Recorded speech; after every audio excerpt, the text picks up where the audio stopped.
anak-anak, hari ini kita akan mempelajari materi beriman kepada rukun iman. Mari simak materi ini dengan baik, selamat belajar. Beriman kepada rukun iman. Pengertian rukun iman. Iman adalah mempercayai dan meyakini dengan sepenuh hati, mengucapkan, mengikrarkan dengan lisan, dan mengamalkannya dengan perbuatan. Rukun iman adalah 6 pokok ajaran agama Islam yang wajib diyakini dan diterima oleh setiap muslim.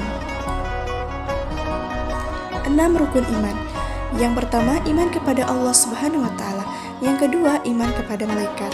Yang ketiga, iman kepada kitab-kitab Allah Subhanahu wa Ta'ala.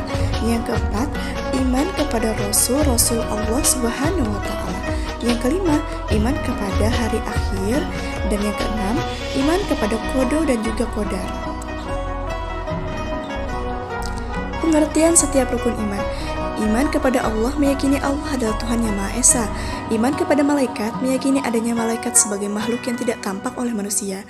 Iman kepada kitab-kitab Allah, meyakini kitab-kitab Allah sebagai petunjuk hidup umat manusia.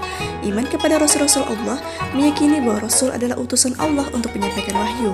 Iman kepada hari kiamat, meyakini adanya kehidupan setelah mati dan hari pembalasan. Iman kepada takdir atau qadar, meyakini bahwa segala yang terjadi sudah ditentukan oleh Allah Subhanahu wa Ta'ala. Selanjutnya, contoh setiap rukun iman. Yang pertama, iman kepada Allah, contohnya beribadah seperti sholat dan berdoa. Yang kedua, iman kepada malaikat, contohnya meyakini malaikat sebagai pembawa wahyu dan penjaga kita. Yang ketiga, iman kepada kitab-kitab Allah, contohnya membaca dan pelajari Al-Quran. Yang keempat, iman kepada Rasul-Rasul Allah, contohnya mengikuti ajaran dan sunnah-sunnah Nabi Muhammad SAW. Yang kelima, iman kepada hari kiamat, contohnya beramal baik karena yakin akan adanya kehidupan setelah mati. Yang keenam, iman kepada qada dan qadar, contohnya menerima segala ketentuan Allah dengan sabar dan ikhlas. Jadi, kesimpulannya adalah rukun iman terdiri dari 6 pokok ajaran yang wajib diyakini oleh setiap muslim. Iman kepada Allah, malaikat, kitab-kitab Allah, rasul-rasul Allah, hari kiamat, dan takdir. Rukun iman menjadi dasar keyakinan yang membimbing kehidupan seorang muslim dalam beribadah dan berperilaku sesuai dengan ajaran Islam. Terima kasih.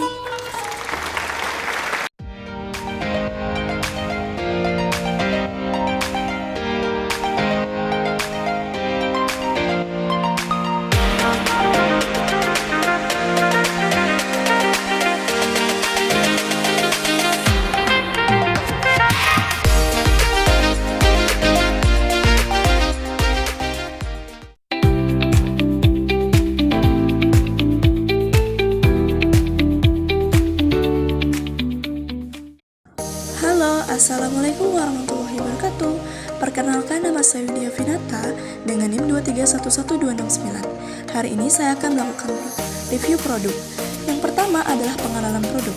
Jadi produk yang saya desain ini adalah PPT bersuara yang merupakan PowerPoint yang dilengkapi dengan rekaman suara atau narasi yang menjelaskan isi setiap slide. Fitur ini membuat presentasi lebih menarik karena tidak hanya menampilkan teks dan gambar, tetapi juga memberikan penjelasan langsung dalam bentuk suara. Kemudian kelebihan produk. Jadi, ada beberapa kelebihan produk. Yang pertama, mudah dipahami. Penjelasan dengan suara membuat materi lebih jelas, terutama bagi yang sulit memahami teks. Yang kedua, menarik. Gabungan gambar, teks, dan suara membuat presentasi lebih menyenangkan. Yang ketiga, bisa didengarkan ulang. Jika ada yang kurang dipahami, siswa bisa memutar ulang suara. Yang keempat, cocok untuk belajar mandiri. Siswa dapat memahami materi tanpa harus selalu ada guru. Kemudian kekurangan produk. Jadi yang pertama, file lebih berat. File PPT bersuara memakan lebih banyak ruang di perangkat. Yang kedua, butuh peralatan tambahan. Dibutuhkan mikrofon dan perangkat pendukung untuk merekam suara. Yang ketiga, kesalahan rekaman. Jika ada kesalahan saat merekam, harus diulang lagi dari awal. Yang keempat, tidak efektif.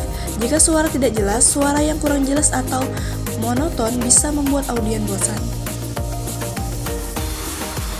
Baik, selanjutnya adalah fungsi produk. Yang pertama, fungsi untuk siswa. Meningkatkan pemahaman. Siswa dapat mendengarkan penjelasan langsung sambil melihat slide sehingga lebih mudah memahami materi. Yang kedua, belajar mandiri. PPT bersuara memungkinkan siswa belajar kapan saja tanpa kehadiran guru. Ketiga, pengulangan materi. Siswa bisa memutar ulang suara jika ada bagian yang belum dipahami. Yang keempat, meningkatkan minat belajar. Kombinasi suara dan visual membuat pembelajaran lebih menarik. Yang kedua, fungsi untuk guru. Efisiensi waktu. Guru tidak perlu mengulang penjelasan yang sama karena sudah direkam. Kedua, pembelajaran jarak jauh. Sangat membantu dalam pembelajaran daring, terutama jika guru tidak dapat hadir secara langsung. Kemudian, materi lebih sistematis. PPT bersuara membantu guru menyusun penjelasan secara runtut. Yang terakhir, penyampaian lebih profesional. Presentasi dengan suara memberikan kesan yang lebih terstruktur dan modern. Kemudian manfaat produk. Yang pertama, meningkatkan pemahaman, membantu siswa yang lebih suka belajar dengan mendengar. Yang kedua, belajar lebih menarik, tidak hanya membaca tetapi juga mendengarkan. Yang ketiga, hemat waktu, guru tidak perlu menjelaskan berulang kali karena suara sudah direkam.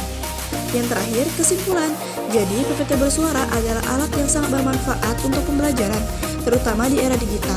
Meskipun memiliki beberapa kekurangan, kelebihannya sangat membantu siswa untuk belajar dengan cara yang lebih menarik dan mudah dipahami.